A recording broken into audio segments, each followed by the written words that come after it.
बस बार बार यही रटना है कि जैसा भी हूं प्रभु आपका हूं।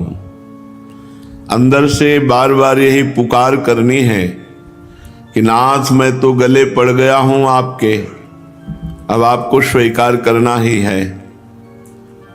इतनी पुकार करनी है कि समदर्शी परमात्मा में पक्षपात प्रकट हो जाए।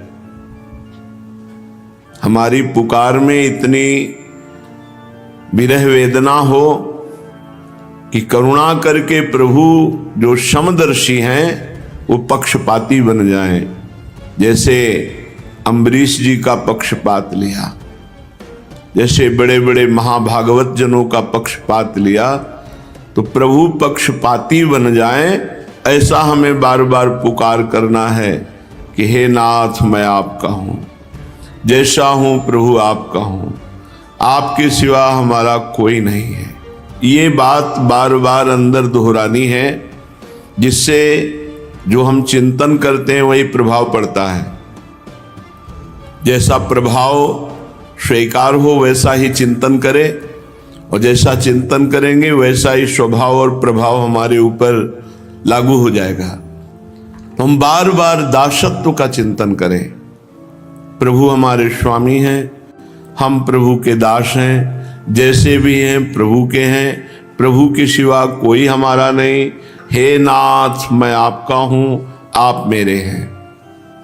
ये अंदर चलना चाहिए, ये अंदर बीच बीच में बात उठनी चाहिए।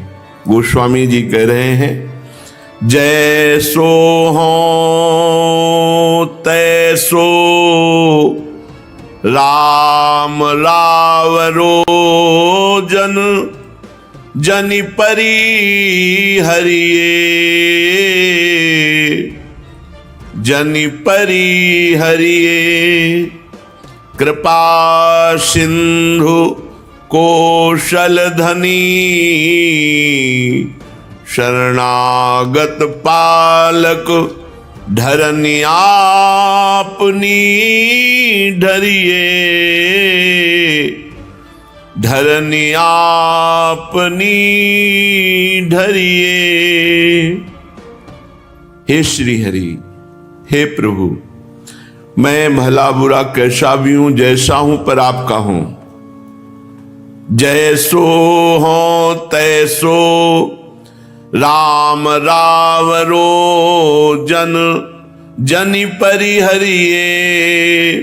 मैं जैसा भी हूं आपका हूं, आपका दास हूं, इससे आप मुझे कभी त्यागिएगा नहीं। आपसे प्रार्थना है जनि परिहरिये, ये जानकर कि ये बुरा है, इसे त्याग दें तो हमारे पास कोई अब आश्रयदाता नहीं है, हमारा कोई ठिकाना नहीं आपके सिवा।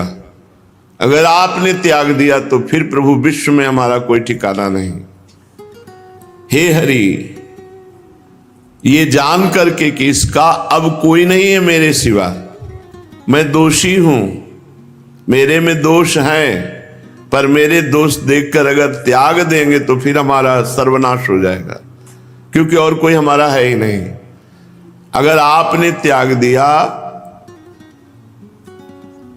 तो फिर कहां जाऊंगा? आपके समान कोई नहीं, फिर आपसे बढ़कर क्या बात है।